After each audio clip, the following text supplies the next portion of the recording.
4, 5, 6 feet to the... that? I don't know, 4, 5, 6 feet to... Go. Yes, go. Yeah.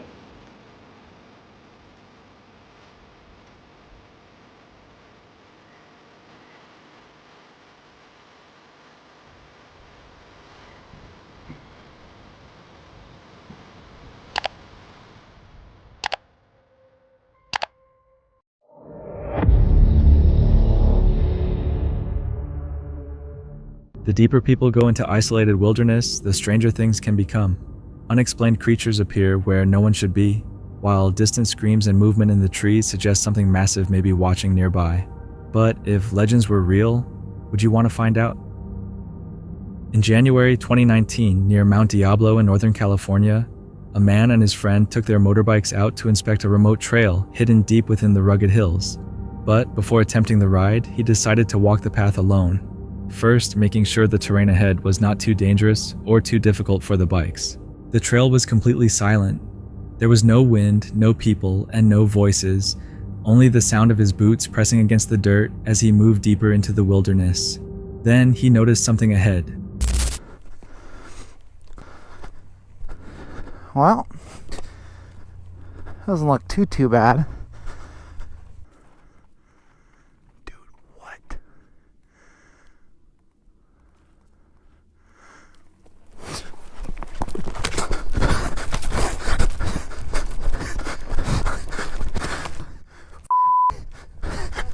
Partially hidden in the distance stood a large dark figure.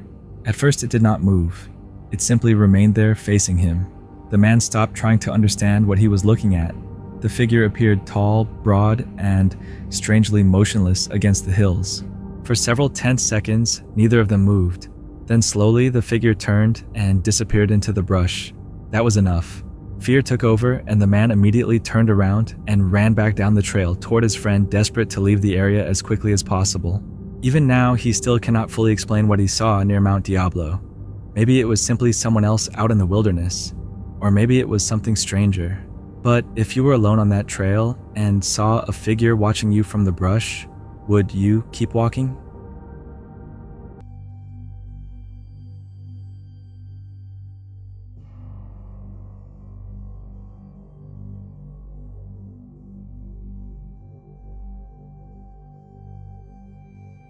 This footage was filmed in St. Elmo, Illinois in 2012. In the video, what seems to be a Bigfoot-like creature can be seen standing near the top of a mountain covered with snow. The figure stands alone on the snowy ridge, dark and completely still, nearly blending into the tree line, as though it had been watching from that spot the entire time. From that distance, it is difficult to know exactly what the camera captured. It could be something ordinary, or it could be something more difficult to explain. If you saw that figure standing there, what would you think it was? Mike Wanders creates content focused on deep wilderness expeditions, camping-style documentaries, and serious Bigfoot investigations.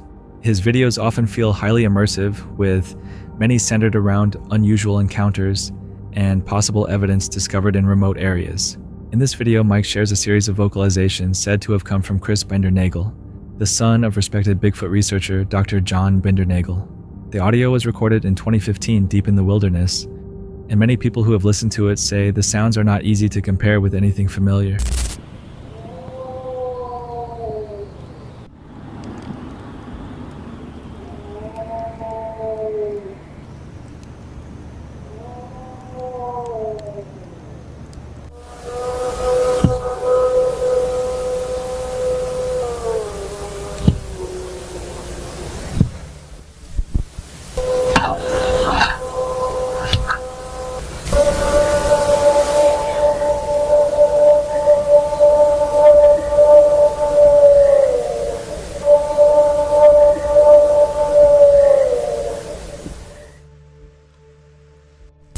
Whatever produced them, the recordings create enough uncertainty to make listeners stop and think.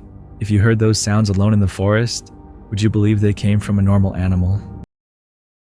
On a quiet road near Skinwalker Ranch, a couple's late-night drive suddenly turns unsettling when their dash cam captures a large dark figure standing motionless beside the road. A craft, but it was so dark. I don't know, 4, 5, 6 feet to the... that? I don't know, 4, 5, 6 feet What to is the. that? That looks like Keep going. feet What to is the. that? That looks like Keep going. The shape appears upright on two legs barely visible in the headlights as the vehicle passes by. For a brief moment, it seems to remain there, watching from the edge of the darkness, leaving behind footage that quickly sparked debate online. From the video alone, it is difficult to know what was actually there. It may have been light shadow or something ordinary standing in a strange position, but in a place already connected to unsettling stories, one dark figure on an empty road is enough to make people question what they are seeing. If you were driving past it at night, would you stop to look closer? While a man is out hiking, something near the tree line suddenly grabs his attention. At first it's difficult to make out clearly, but as he looks closer, the shape seems to resemble a face hidden above the bushes.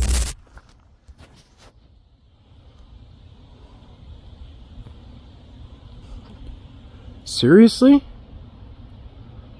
Hi, my friend. Holy shit. He's standing above the bushes. He, she, whatever. Look how tall that is. Yo, it's white. It looks like its like eyes are like hologram. You see how dark its eyes are? He stuck out like a sore thumb. From the distance, it remains unclear whether the man is seeing a person, an animal, or something else entirely. The footage leaves the moment open for interpretation. It could be a trick of light, an unusual angle, or something ordinary blending into the trees. But when a face-like shape appears where nothing should be standing, it is enough to make anyone stop and look twice. What do you think he actually saw near the tree line? Two investigators entered a cabin known for its violent history, hoping to capture whatever presence might still remain there. But before the night ended, something outside seemed to move dangerously closer. On May 26th, 2026, YouTuber Jasko and his friend Chandler arrived at the infamous Cabin 13, located deep in the Appalachian Mountains. The location is also called the Murder Cabin. In 1996, Cheryl Filippo was beaten to death there by her husband. From the moment they walk inside, the atmosphere feels heavy. Jasko explains the recreated crime scene and how greed may have left behind a dark, vengeful energy trapped within the cabin walls. In late April 1996, James Filippo and his wife Cheryl drove from their home in Nitro, West Virginia to Cabin 13 for what was supposed to be a romantic retreat. But in the early morning hours of April 30th, their quiet vacation turned into a violent nightmare. At 2:11 a.m., Filippo placed a frantic call to 911 from a nearby payphone. He claimed that a masked intruder had broken into the cabin, attacked the couple with a knife and a piece of wood, knocked them unconscious, and severely injured Cheryl. Responding deputies found Filippo outside the cabin wearing only his underwear with minor wounds on his legs. He said that a vehicle had been stolen and that he had run for help. Inside Cabin 13, however, officers discovered a far more disturbing scene. Cheryl was bludgeoned to death. Her body was left in a pool of blood. Investigators quickly noticed inconsistencies in Filippo's stories. There were no signs of forced entry or disturbance in the muddy ground outside the cabin. The activity begins almost immediately. Using the spirit box, a message comes through referring to someone seeking revenge. Around the same time, Jasko notices what appears to be a shadow figure near the tree line standing in the darkness and watching from a distance. He's serving life in prison. Is he still alive? Drowning happened. James, I don't... We're right by a body of water. Literally. There's a river.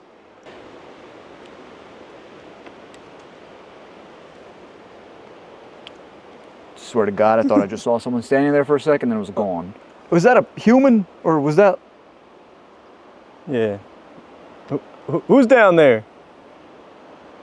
Well, as long as they stay down there, I'm fine. You're asking if James is still alive. I don't know, but I know that the murder happened in 1996, so... Okay. Could be. Before he was even born, that's crazy. But anyways, the fact that it said revenge seeker, I wonder if it's like Cheryl is vengeful, obviously, of what her husband did. True. And she wants to get like... Yeah.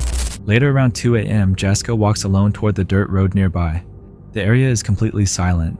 Then from the dark woods, he hears a voice calling his name. The disturbing part is that the voice sounds exactly like Chandler.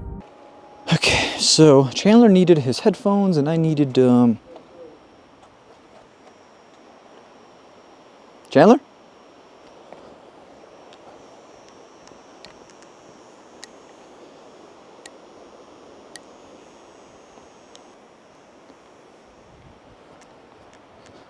Wait a second.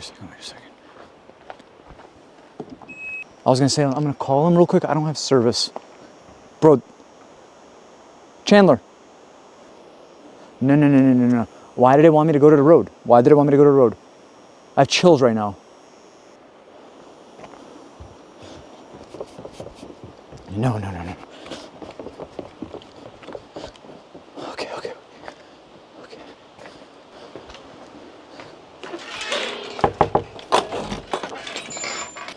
What's wrong with you? What do you mean? I heard you.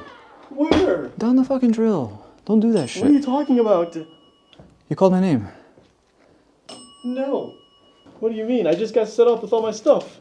I literally went to the car to grab your headphones. Yeah. Grab myself a pair of sweatpants. Bro, I'm standing at the trunk. Trunk's open. And I just hear, Jazz? And I turn around and I'm like, Chandler? So I go to the steps. Yeah. Nothing there. Nothing on the path. I was killed. Oh my God. During an EST session, the communication becomes more aggressive. A woman's voice suddenly screams a profanity directly into Jasko's ear. Soon after, the pair hears something even stranger, the impossible sound of eerie wind chimes. Inside an old cabin, even small noises can seem far bigger than they are. Wood naturally shifts floors, carry vibrations and sounds. Outside can travel through walls in ways that make it difficult to know where they began. But when those sounds follow voices, shadows, and sudden messages, the cabin begins to feel less like shelter and more like something closing around them. Oh my God. What? It was clear as day, woman's voice, and it said, crazy girl. Crazy girl, woman's voice. Oh, I didn't like that. Okay, who's the crazy girl? Tell me her name. Is it Dorothy? Babe? Babe. Are you talking about a lover? We were trying to figure out if there's anybody that was drowned in the river back there as well. Pray for them. Pray for who? All the lost souls? Ah! Jesus! That was so loud! Pray, it screamed. Guys, does that mean like Cheryl's husband, James, the one that got caught and put in prison, he was a pastor, a preacher of some sort at his congregation, I believe. Then Jasko finds a small hidden door behind the bed in the loft. He describes it as a tiny Munchkin-style door. As he focuses on it, a dark presence seems to tell him to stop, while the ground beneath him begins vibrating. Did it, right? And then I stood up and I was like, I'm gonna go back downstairs. And then I saw something, and I wasn't gonna tell you, but I have to tell you now because it's part of it. There's a door up there behind your bed. There's a door, like a Munchkin door, behind your bed. Okay, hold on. Why'd you have to say Munchkin? Well, I was looking at you and I just thought of it, but it's like a demon door, the small little, Right. So I started to get closer to it and you said, stop. I stopped. This thing said human, and then I was like, okay, well, I'm not going to tell him about this. The night does not settle down. In the early morning, a massive bang suddenly wakes both of them. Something is violently striking the cabin walls. In that moment, they realize the forest no longer feels separate from the cabin.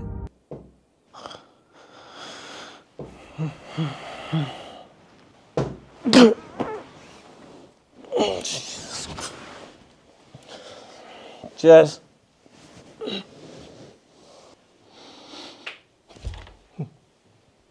Jess. Yo, Yasko. Yeah. Hey. What? Get up. Okay, I'm up. Get up. I don't know. What happened? Come on. There's somebody outside. I don't know who or what. It's just banging. Whatever had been outside now seems to have reached the only place they felt safe. By the end, the most unsettling part is not only the history of Cabin 13, it is how the activity seems to move closer each time from the tree line to the road to the loft, and finally to the walls surrounding them. Maybe every sound had a normal cause. But if that was true, why did everything seem to gather around that cabin before morning? An abandoned mining town hidden in the Appalachian Mountains was supposed to be deserted, but the farther he moved through the ruins, the more it felt like something in the forest was responding. Dead Appalachia is a YouTube channel focused on paranormal investigations and cryptid hunting expeditions throughout the Appalachian Mountains. On May 16th, 2026, he traveled to the remains of Shake Rag, located deep in the Appalachian region near Suck Creek. The site is an abandoned mining ghost town where only 2 damaged buildings and an old graveyard still remain. The area holds a dark past along with the rumors of witchcraft tied to the McNabb family. As he ventures deeper into the ruins, the forest already feels unsettling. Broken structures and crumbling foundations show that people once lived here, but now only decay has been left behind. Oh, I'll be damned if that does not look ominous as all hell. I don't like that.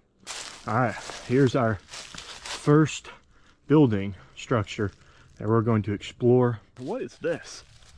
Something has peeled off the bark, as well as right here, and you can see those are claw marks. And this must have happened very recently, because look, this is all very wet sap, and now I have it all over my hands. Yay. Something's out here scratching up trees. There are bears around here. At the first structure, he spots claw-like marks carved into nearby trees, with fresh sap still leaking from the bark, as if something had moved through recently. Fresh tree damage like this is often associated with Bigfoot sightings. Strange odors fill the air, and subtle movement in the bushes creates the feeling that he may not be alone. He begins the investigation by calling out and asking whether anything is present. Is there anything in these ruins that wants to harm me or hurt me? You want to make your presence known to me?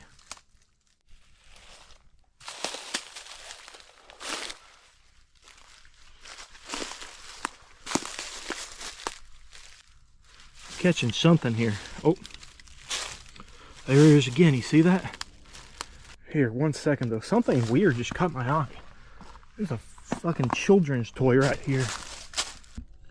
But there's not a lot of... There's a little bit of electromagnetism coming off of it. Check this out. I have no idea what this could have been. God, this thing's rusted all to hell though. While searching the area, he notices old objects scattered through the ruins, including a child's toy, rusted metal pieces, and abandoned bedding. The details make it clear that life once existed here, but something unnatural may still remain behind. And if there are any spirits here, if there are any spirits of moonshiners, of miners, of the McNabb family here, I am giving you full permission to interact with me. I want to talk to you. I want to know your story.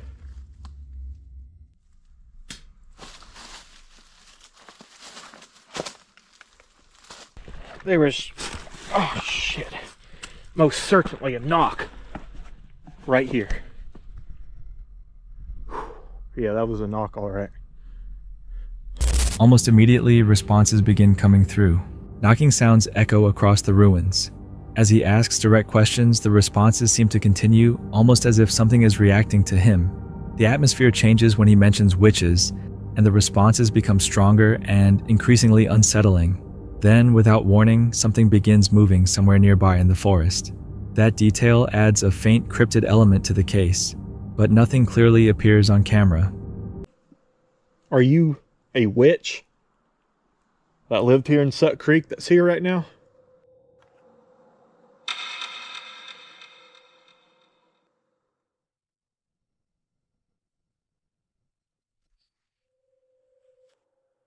Give me a strong reading if you are a witch, just so I know for sure what you are.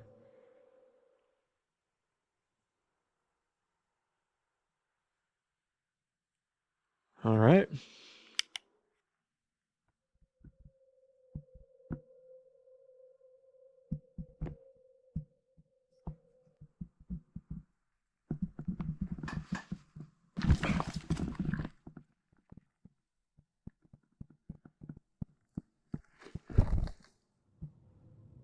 As tension continues building, his physical condition starts getting worse. Inside the structure, he begins coughing heavily, almost as if the air itself is turning against him. The spirit box and EMF readings spike with strange responses, including phrases that feel threatening and unnatural. In abandoned mining sites, the air can sometimes be harsh on the body. Old dust mold, rotting wood, and trapped particles can irritate the throat and lungs, especially inside damaged structures left untouched for years. That can make a place feel even more hostile when someone is already frightened and surrounded by strange sounds. The atmosphere becomes too overwhelming, forcing him to step away from the first structure. But even outside, he still senses something nearby among the trees. I'm giving you permission to communicate with me. Do you have God, do you have a name?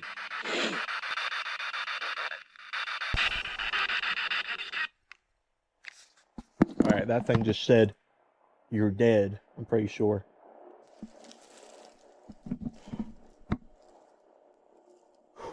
I must be inhaling something around here. So I just keep coughing. I've spent enough time in this building. I'm going to head over to the other building. To be honest, though, I don't feel very safe right now. That thing really just said, "You're dead." And there's potential for like witchcraft, demons and shit. He becomes conflicted over whether to continue filming or leave for his own safety. After repeated physical reactions and unexplained activity, he finally decides to end the investigation early. The experience becomes too intense to continue, and he strongly believes the site is genuinely haunted or influenced by something unknown. By the end, the most disturbing part is not only the ruins, the knocking sounds, or the strange readings. It is how the entire place seems to push back against him, from the trees, to the buildings, to the air filling his lungs. Maybe the reactions had a natural explanation, and maybe the sounds came from the forest. But why did everything seem to grow stronger the moment he began asking questions? They entered the forest following a strange lead from a biologist, but when the evidence began pointing towards something massive, the forest responded.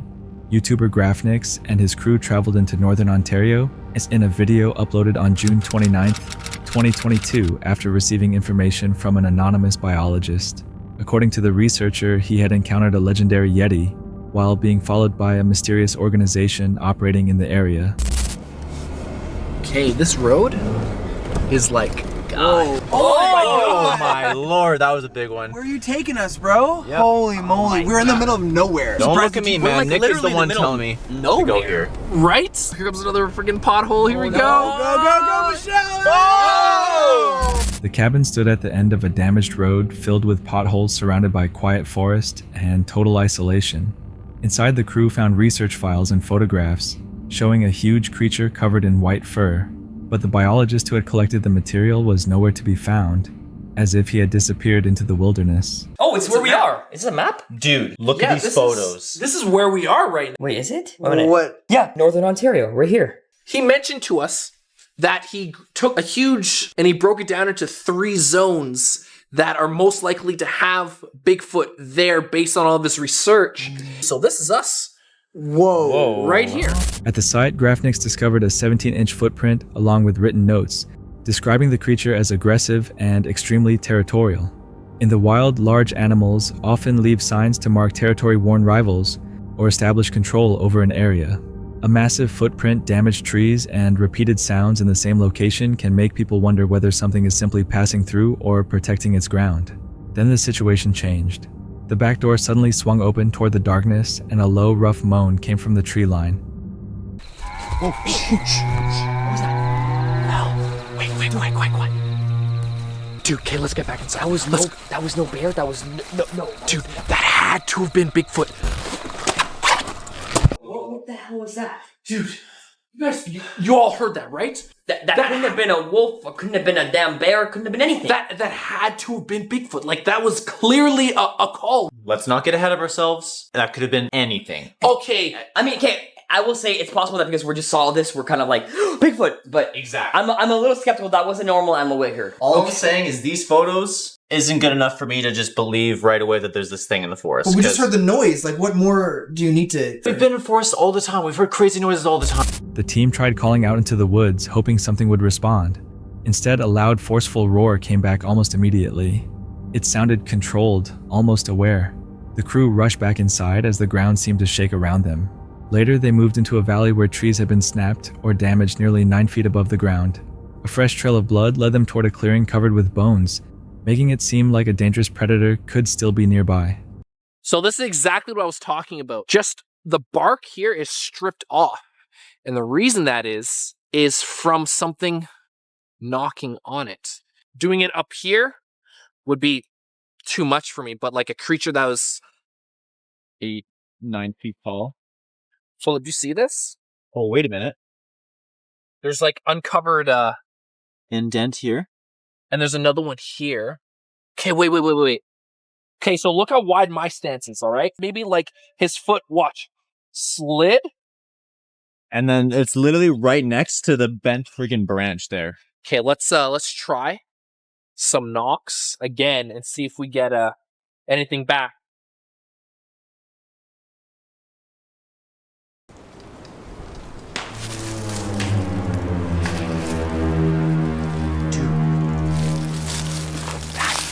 A recovered USB drive later showed that a company called Orchid was funding the project. The apparent objective was to clone the Yeti. But before the team could fully understand what they had discovered, they realized they were not alone. Their proximity sensors suddenly activated. Then a huge shadow pulled away from the trees and charged toward the porch. Dude. It has been a few months now since we have initially hired this biologist to track and discover the whereabouts of this specimen.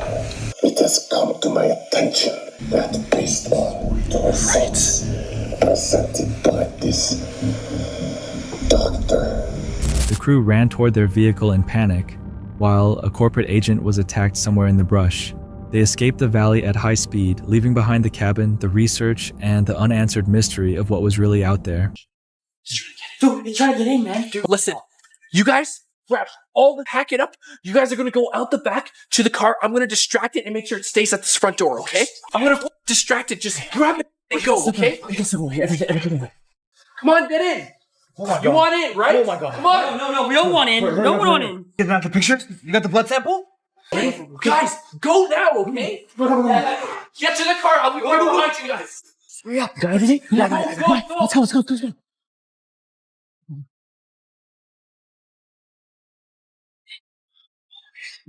Get in the back.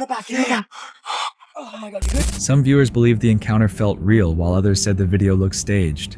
Either way, it clearly succeeded in making people afraid. But if that shadow was not the Yeti, then what was chasing them through the forest? That's it for tonight. Which moment creep? Drop it in the comments. Have your own story, share it with us, and stay tuned. The next one is even darker.